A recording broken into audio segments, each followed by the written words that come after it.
Example number 1. Did you have a super emotionally unavailable father? Growing up, were you physically or psychologically bullied by other boys who accused you of being too feminine, too weak, too thin, or gay? Did that bullying impact your mental health in the long term? Do you find it really difficult to date and understand what women are thinking? Well, that's because you were never taught to perceive anybody else's perspective. Did you have big dreams of becoming an artist, like a musician or a painter or something, and then your parents were like, men go into business? When you hang out with your male friends, are you guys allowed to open up to each other? Do you feel comfortable being vulnerable around other men, or would you rather retreat into yourself and just pretend like it's not happening? Has your emotional suppression ever caused you to have a massive crash out or get crazy physical ailments? Do you ever feel like your life is pointless unless you have a hot girlfriend? Or are making a lot of money and fucking hot girls? Do you have really bad self-esteem issues when one of the two of those things doesn't work out? I'm obsessed with social science, and pretty much every social scientist will tell you that the secret to happiness is strong, loving connections with other people. And the patriarchy has absolutely handicapped you guys from achieving those. As a kid, were you reprimanded for crying or expressing emotion? Crying actually makes you feel a ton better because every tear has cortisol in it, so you're literally releasing stress when you cry. Do you have difficulty identifying your own needs and the needs of others? Do you ever feel completely disassociated from your own body because you refuse to sit in any discomfort? Basically, the patriarchy has taught men that in order to be a man, you have to kind of strip yourself of your humanity and do anything to not be a woman, which means not being nurturing, not being warm, or empathetic, or thinking about the community, just like being really headstrong and being individualistic. But that stuff makes people depressed. I don't think men are inherently bad. I think that men are just as beautiful humans as women are. We bang into their heads to be terrible people. And you guys need to realize that, men, because women can't fight the patriarchy on our own. Your life could be so much better. Look how many friends girls have. I think like 1 in 8 American men doesn't have any friends at all. Might be more at this point. So let's get rid of this. It's done. Patriarchy out. Hello everyone and welcome back. This is Nusrat Abdul Halim, ready to report on the GBV cases across the world. Please ensure to subscribe, like, comment and share for more. So guys, as of today we will be looking into some of the myths and misconceptions and the facts of both genders. We would like to look at how patriarchy or how society looks at a man and what they perceive of him and what they require of him to do. And also we will be looking into how a man perceives another man. Like what are some of the notions or ideas or some of the things that a man would need from another man, or what a woman would need from another man. Those are just some of the facts that are present, and we also have those myths that are really taking the lead, but we would like to brainstorm on them and see what should be perceived and should be taken into some actions, and what should not be and be left with patriarchy. Just like the way we are doing away with patriarchy, it should be left with it. So just to begin with, I'd be making this video into 2 parts. We'll have a part where we will be talking on how female are perceived in the society and how the male are being perceived in the society. So let's start with the myths and misconceptions and the facts of the male gender. It is believed, and this is not only a belief that has just risen, it has been present since before, and we're trying to do away with this, that real men cannot be abused. Men are born naturally strong and they can never be abused. That's the notion. But if you look into it, real men, okay, they have their masculine, they are masculine figures, and of course, they are stronger than women. But it doesn't mean they cannot really be abused. Nowadays, as we all know that, when these initiatives, girls' initiatives started, men started feeling left out because the biggest spotlight went to the women instead of them. And when we look into some of the cases, not only women are the victims of GBV, you see, even men are abused. So this is the myth. The fact is that men can experience all sorts of abuse. It can be sexual abuse, emotional abuse, psychological abuse. They experience all that kind of violence. And if we keep on continuing to diminish or to silence these men, I don't think if their justice will ever be served, because the way we say it, men are strong, we tend to silence them, you see, because the moment that idea is believed or known by everyone in the society or in the community, it becomes extremely hard for this particular man who has undergone some abuse or violence to move forward into going to report to on his abuse or his violence to anyone, or even telling his friends or his family would be a very difficult task for him, because now he is forced to become a man who he is not supposed to be. So that was one. Another myth is that it is believed, this notion, by the way, it has been there, behavior justifies abuse, that women are the ones that provoke the men into hitting them or into abusing them. This is definitely a myth, because everyone, um, when a man, a real man, when a man is really provoked, he either chooses the two. Violence is a choice, He either chooses the two. It's either he chooses to communicate with the wife or chooses to beat the woman.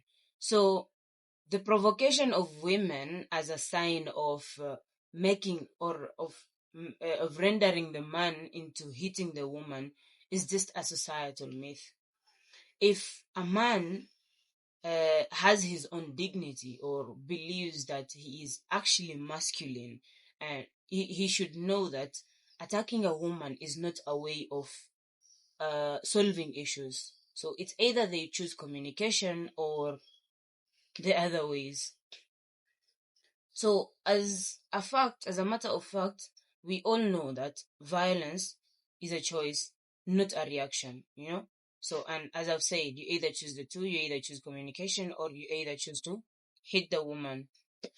So again, it is believed that men always have control. Huh? While in reality, we all know that men face shame and they also face the fear of not being believed. You see, these beliefs of us always making the men the strongest in the society is what kills our men out there. You see, and it's the reason why they tend to keep to themselves their own issues. You see, I had a discussion with of one of my favorite guys. I was just talking to him, and he was like, men always tend to choose silence above everything, and it's not a lie, it's actually the truth. But it was an argument, and I was like, if we look at feminism, guys, feminism never existed before, right? And we had public figures who had to fight for it and ensure that women are also spoken of in the society, and that we are given the best, we are given the equality that we need. Anything that a man is able to achieve, we also have the capabilities and we have a right to achieve such a thing. So you see, feminism rose just like that. And I was like, you know what? Okay, it is a notion that you guys have kept to yourself, that you choose silence over anything else in this world. But you gotta change it, It doesn't always have to be that way. Some men, they fear to speak out because they fear that women are going to see them as a weakling, you see. But honestly, on my own perspective, I wouldn't see you that way, because I know you are a human being just like me, you see. You have a right to cry, you have a right to speak out, you have emotions, you have anger, you have different kinds of emotions, and you have every right to display them to your loved ones. You see, because if you don't display it to your loved ones, who are you going to? A therapist? You're just going to waste your money over there. So I think we really need to do away with these kinds of myths and misconceptions, and really work on ensuring that the facts are actually put across and are actually put into action.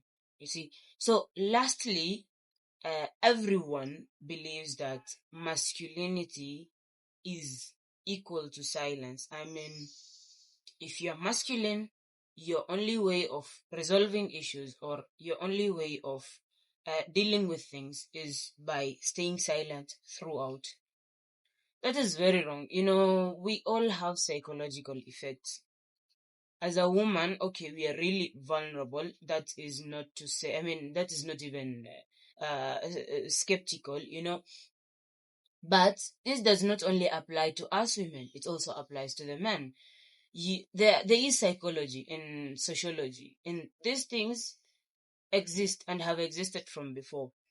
It's true, our men, our grandfathers, our fathers from back then, they were able to deal with things. They were able to stay stronger and deal with things the way they had to.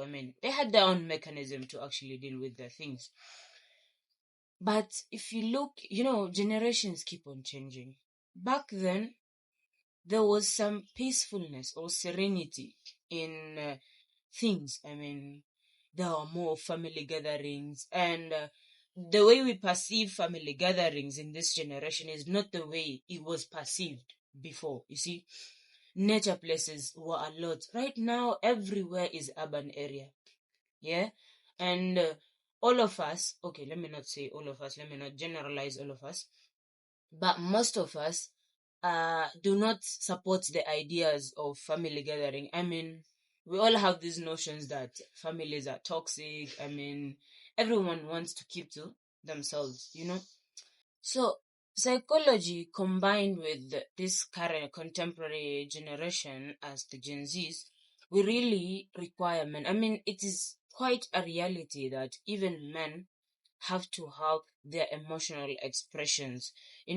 Expressing yourself is very healthy and very necessary to prevent violent cycles.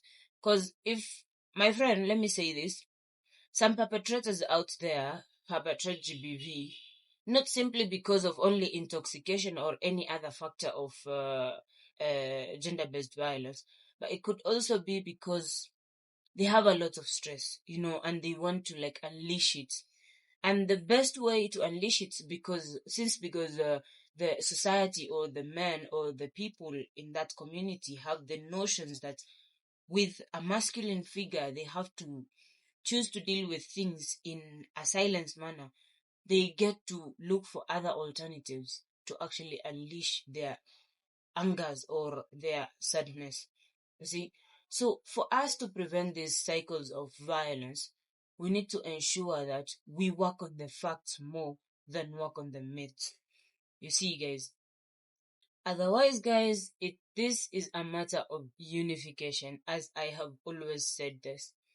The moment we try, imagine if we work on the facts, okay, leave the myth, leave the patriarchy, leave society, leave all those unpleasant notions and ideas to the millennials, and live with what we have currently. These violence are going to be thrown to the deepest level of the sea. You see? So it's my reiteration every time I keep on posting my videos. I'm like, unity is what is going to overcome all of this violence. Anyways, everyone, thank you for staying with me to the end of this video. Please make sure to subscribe.